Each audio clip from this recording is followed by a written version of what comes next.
Hello, আসসালামু আলাইকুম বন্ধুরা। আমি যাচ্ছি আজকে গোপালগঞ্জের টুঙ্গিপাড়া উপজেলার খুব সুন্দর একটি গ্রাম, যেটা আমার খুবই প্রিয় এবং পছন্দের একটি গ্রাম। এই গ্রামে আমি প্রায় যাই এবং একটু সুযোগ পেলেই আমি এই গ্রামে যাই এবং এখানে থাকি এবং ঘোরাফেরা করি। তো আমরা সেই গ্রামে যাওয়ার জন্য এখন যাচ্ছি। আমি তো প্রথমেই আপনাদেরকে দেখাচ্ছি যে কী করে সেই গ্রামে যাওয়া যায়। গ্রামের পুরো যাওয়ার ভিডিওটি আমি আপনাদেরকে দেখাচ্ছি এবং আমি আপনাকে শেয়ার করছি। তো প্রথমে আমি খুলনা থেকে আমতলা মোড়ে থেকে আমি অটোতে উঠলাম এবং অটোতে চলছে এবং এখন অটোতে রয়্যালের মোড় অতিক্রম করছে। রয়্যালের মোড় অতিক্রম করার 10 টাকা ভাড়া নেবে। খুলনা ময়লাপোতা মোড় থেকে রূপসা ঘাট আমরা যাবো, যত কম খরচে যাওয়া যায় আমরা সেই চেষ্টা করছিলাম। তো এখন দেখেন আমরা যাচ্ছি অটোতে করে রূপসার উদ্দেশ্যে। সুন্দরবন কলেজ টা আমরা এখন পার হব। আমরা যাচ্ছি সুন্দরবন পাহাড়ে। আমরা রূপসা ঘাটের উদ্দেশ্যে চলে এসেছি। রূপসা ঘাটে যে বাজারটি আছে সেটা বাজারটি আমরা অতিক্রম করছি। বাজারটি আমরা অতিক্রম করার পরে আমরা এখন চলেছি রূপসা খেয়া ঘাটে। আপনারা দেখতে পাচ্ছেন আমি এখন খেয়াতে উঠতেছি। বড় বড় নৌকা আছে এখানে। আমি এখন সেই নৌকায় উঠলাম। নৌকা ওঠার পরে আমি এখন নৌকাটি পার হয়ে ওপারে যাব। ওপারে যাওয়ার পরে অন্য অন্য ট্রান্সপোর্ট এখানে আছে। তো দেখেন নৌকাটিতে আমি উঠছি। ওঠার পরে দেখতে পাচ্ছি নৌকা চলছে এখন। পাশে নৌকা চলার মাঝখান দিয়ে নদী দিয়ে একটি ফরেস্টের লঞ্চ যাচ্ছে সুন্দরবনের উদ্দেশ্যে। আমরা সেই লঞ্চটি অতিক্রম করলাম। অতিক্রম করে আমাদের নৌকাটি ওপার যাচ্ছে। আমি ওপার পার হয়ে আমি এখন আসলাম বাস স্ট্যান্ডে। আমি এখান থেকে বাসে উঠবো যত কম খরচে যাওয়া যায় সেখানে। এখান থেকে মাত্র 100 টাকা নেয় যেতে ঘোনাপাড়া মোড়ে। আমি এখন বাসে অলরেডি উঠে পড়েছি এবং বাসে উঠে এবং বাসে সুন্দর একটি সিট দেখে বাসে উঠে বসলাম এবং বাস অলরেডি চলা শুরু হয়ে গেছে। আমরা দেখতে পাচ্ছি আমরা বাসে রূপসাঘাট থেকে চলার পরে আমরা এখন কাটাখালী এসে পৌঁছেছি। কাটাখালী পার হয়ে আমরা যাচ্ছি এখন নোয়াপাড়ার দিকে। এটা হচ্ছে বাঘেরহাট নোয়াপাড়া এটা বলি আমরা।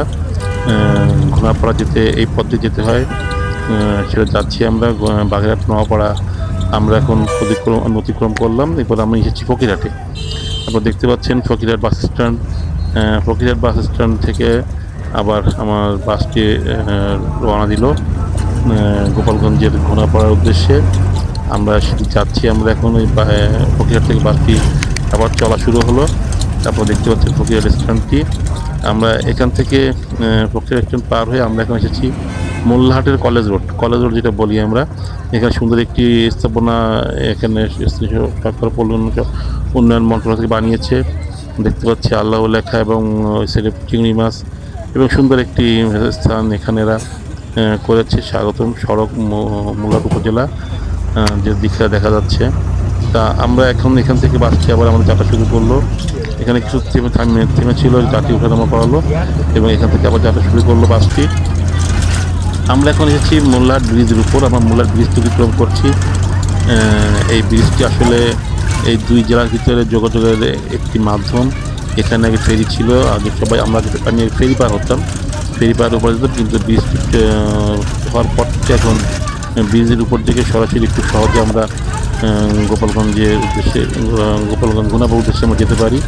গোপালগঞ্জ জেলা ঘোনাপাড়া একটি স্থান, যেখানে নেমে তারপরে টুঙ্গিপাড়া যেতে হয়। তো সেখান থেকে আমরা এখন মোল্লাহাট ব্রিজটি আমরা পার হলাম। পার হয়ে আমি এখন গোপালগঞ্জ জেলার ঢুকবো। তাই দেখতে পাচ্ছেন আপনার একটি গেট আছে, সামনে একটি গেট দেখবেন আপনারা। গেট দিয়ে আমরা সরাসরি গোপালগঞ্জ জেলায় ঢুকবো। এই যে আমরা দেখতে পাচ্ছেন এখন আমি এই যে সামনে একটা গেট দেখতে পাচ্ছেন আপনারা। এই গেটটা হচ্ছে গোপালগঞ্জের গেট। আমরা গোপালগঞ্জ জেলায় ঢুকছি। পিছনে আমরা বাগেরহাট জেলায় দেখে আসলাম, রেখে আমরা এখন গোপালগঞ্জ জেলায় ঢুকলাম। সামনে আছে টোল প্লাজায় গাড়িটি টোল দিয়ে আমরা সরাসরি ঘোনাপাড়ার উদ্দেশ্যে আমরা রওনা দেবো। কারণ ঘোনাপাড়ার মোড়ে নেমে ওখান থেকে আমরা যাব আমার সেই খুব প্রিয় একটি গ্রাম। সেই গ্রামে যাব আমরা ঘুরতে, যেখানে আমি রেগুলার যাই। আপনারা দেখতে পাচ্ছেন ঘোড়াপাড়ার কাছাকাছি আমরা প্রায় চলে এসেছি। ঘোড়াপাড়ার দিকে যাচ্ছি আমরা। ঘোড়াপাড়ার কাছাকাছি প্রায় চলে এসেছি। এই যে ঘোড়াপাড়ার যে ওভারব্রিজটি আছে, ওভারব্রিজটিতেই বাস স্ট্যান্ড আমরা বলি, যেখানে বাস থামে, যেখান থেকে বাস চলাচল করে। আমরা সেখানে চলে এসেছি, আমি সেখানে পৌঁছেছি। তো বাস তার নির্দিষ্ট স্থানে থামবে এবং বাস থেকে আমি নামছি এখন। বাস থেকে নেমে আমি আপনাকে ঘোড়াপাড়ার মোড়টি দেখাচ্ছি। দেখেন ঘোড়াপাড়ার মোড় সুন্দর জমজমাট একটি মোড় এখন এটা হয়ে গেছে। খুব সুন্দর একটি মোড়, এখানে ব্যস্ততম একটি এলাকা হয়ে গেছে। আমি এখন এখান থেকে টুঙ্গিপাড়া জেলা, টুঙ্গিপাড়া থানা উপজেলার উদ্দেশ্যে আমি রওনা দেব। আমি একটি ইজি বাইক এখন ভাড়া করব। ভাড়া করে ইজি বাইকে আমি টুঙ্গিপাড়া থানা, টুঙ্গিপাড়া উপজেলার যে আমার সবচেয়ে প্রিয় যে গ্রামটি বাংলাদেশের, সেই গ্রামটিতে আমি যাব ঘুরতে, যেখানে আমি প্রায় যাই। আমার শৈশব স্মৃতি অনেক, যেখানে আমি যাই। দেখেন আমি একটা ইজি বাইক করছি, যার জন্য দেখেন রাস্তা, আসলে এই রাস্তাটি আমার মনে হয় বাংলাদেশের সেরা রাস্তাগুলোর মধ্যে একটি। অত্যন্ত সুন্দর চমৎকার একটি রাস্তা এখানে বিগত সরকার করেছেন। যে রাস্তাটি আসলে দেখার মতো, রাস্তা সুন্দর, স্বচ্ছ, পরিষ্কারই রাস্তা। তা আমরা এখন এসেছি যাওয়ার পথে সিঙ্গিপাড়া নামক স্থানে। সিঙ্গিপাড়া একটি মোড় আছে এখানে, যেটাকে বলে চৌরাস্তা মোড়। সুন্দর একটি মাঝখানে একটি স্থাপনা এখানে করা হয়েছে এবং চারদিকেই রাস্তা আছে এখানে। চৌরাস্তা মোড়টি আমরা অতিক্রম করলাম। অতিক্রম করে আমি এখন যাব, যেখানে সাইড দেখতে পাচ্ছেন আপনার, সুন্দর প্রাকৃতিক দৃশ্য, যেটা গ্রামের দৃশ্য দেখতেই সুন্দর লাগে, মনটা ভরে যায়। তো আমি এখন এখানে নামবো ঘোড়াপাড়ার মোড়। আমি এখানে নামবো হচ্ছে মল্লিকের মাঠ। মল্লিকের মাঠে আমি নামবো। দেখেন যাওয়ার সময় দেখাচ্ছি মল্লিকের মাঠের যাওয়ার আগে যে স্থাপনাগুলো এখানে অবস্থিত, সেই স্থাপনা দেখাচ্ছি আপনাদের। স্কুল, একটি টেকনিক্যাল স্কুল, একটি কলেজ, বিআইটিএ ভবন, সবই আপনারা দেখতে পাচ্ছেন আমার ডান সাইডে দিয়ে এগুলো স্থাপিত হয়েছে। এবং মল্লিকী মাঠ নেমে আমি সেই সুন্দর গ্রামটিতে আমি ঢুকছি।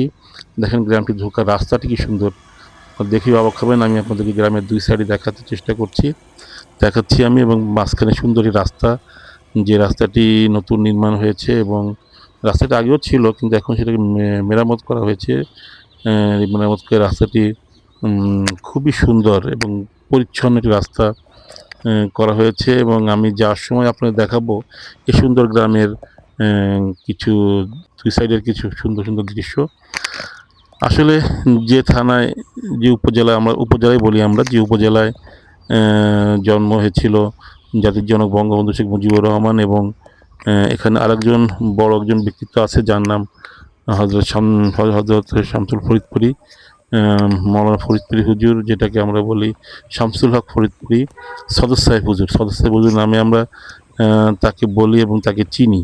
তো তারও জন্মস্থান এখানে এবং তার কবর এখানে। দুজন ব্যক্তির কবরই এই উপজেলায় অবস্থিত, এই উপজেলায় আছে। তো দেখেন আমরা গ্রামে ঢুকছি, গ্রামের সুন্দর মেঠোপথ দিয়ে আমরা আস্তে আস্তে এগিয়ে যাচ্ছি গ্রামের ভিতরে। এবং আমাদের আমাদের আমি যেখানে যাব সেইখানে আপনারা দেখতে পাচ্ছেন সামনে কিছু কিছু কাঠবিড়ালি দৌড়াদৌড়ি করছে রাস্তার মাঝখানে। গ্রামে দেখা যায়, দেখেন কি সুন্দর রাস্তা, দুই সাইডে গাছ ভরা এবং গাছে সুন্দর দেখেন কাঠবিড়ালি ঘুরছে। আপনারা দেখতে পাচ্ছেন অনেক কাঠবিড়ালি এখানে আছে এবং ঘুরছে, চলাফেরা করছে। তা আমরা কাঠবিড়ালির মাঝ দিয়ে আমরা রাস্তা দিয়ে আমরা আস্তে আস্তে যাচ্ছি আমার সেই প্রিয় স্থান আপনাদেরকে দেখানোর জন্য। আপনারা দেখতে পাচ্ছেন গ্রামের খুব সুন্দর মেঠোপথ দিয়ে আস্তে আস্তে আমি এগিয়ে যাচ্ছি। এখন দেখেন পাশের দৃশ্য, মাঠ দেখতে পাচ্ছেন, মাঠে গাছ পালা আছে এবং সুন্দরভাবে এটি আল্লাহর প্রকৃতির দান এটি। আসলে দেখেন পথের মাঝখানে একটা মসজিদ, খুব সুন্দর একটি মসজিদ। আশেপাশের মানুষ এখানে নিয়মিত নামাজ আদায় করে। সুন্দর একটি মসজিদ, বেশ কারুকার্যময়, সুন্দর একটি মসজিদ, দেখার মতো একটি মসজিদ দেখতে পাচ্ছেন আপনারা। ওখানে গেলেই আপনারা যার পাশে দেখতে পারবেন, এবং মসজিদের পাশেই আছে একটি পুকুর, সুন্দর শান বাঁধানো পুকুর। এই পুকুরটাও মুসল্লিদের উজু করার জন্য এখানে তৈরি করা হয়েছে, এবং ঘাটটি সম্পূর্ণ মুসলমানদের গোসল এবং উজু করার জন্য এটি করা হয়েছে এবং পাশে সুন্দর মেঠো পথ যাচ্ছে। আপনি দেখতে পাচ্ছেন পাশে আরেকটি মসজিদ। এই মসজিদটিও নির্মাণ চলছে, এখনো শেষ হয়নি নির্মাণ কাজ। তো পথে একটু বসে নিলাম আমার এক ভাইয়ের দোকানে। দোকানটি খুব ছিমছাম সুন্দর পরিবেশ। এখানে আমি একটু বিশ্রাম নিচ্ছি। এখানে অনেক পথ হাঁটা হলো আমার। বিশ্রাম নেওয়ার পরে আমি চলে যাব আমার সেই সুন্দর গন্তব্যস্থান, যেখানে আমি বেড়াতে এসেছি এবং এখানে আমি থাকবো 1-2 দিন। তো দেখতে পাচ্ছেন আপনারা, আমি ওখান থেকে আবার যাচ্ছি। আমি যেখানে যাবো সে বাড়ির উদ্দেশ্যে। সুন্দর পথ, বেশ বাগান বলি আমরা যেটাকে, বাগানের ভিতর থেকে ছোট্ট একটি পথ, সুন্দর মেঠো পথ দিয়ে আমি আস্তে আস্তে যাচ্ছি সে বাড়িটির উদ্দেশ্যে। বাড়িটির উদ্দেশ্যে আমি যাচ্ছি আস্তে আস্তে। আমরা একটি বাড়ির উপর দিয়ে সেই বাড়িতে যাব এবং পাশে দেখছেন আপনার ছোট্ট একটি খালের উপরে সুন্দর একটি সাঁকো। সাঁকোতে সাঁকোর নিচে সুন্দর স্বচ্ছ পানি, খালে স্বচ্ছ পানি অনেক কম, তারপরেও পানিগুলো খুব স্বচ্ছ এবং পরিচ্ছন্ন পরিষ্কার পানি। এবং অবশেষে আমি আমার গন্তব্যস্থলে বাড়ি চলে এসেছি এবং বাড়িতে আমি এখন অবস্থান করব। তো দেখতে পাচ্ছেন আমার মামা এখানে বসে আছে। তো আজকে এই পর্যন্ত, কি ধন্যবাদ আপনাদের সবাইকে আমার সঙ্গে এতক্ষণ থাকার জন্য। ধন্যবাদ। আসসালামু আলাইকুম।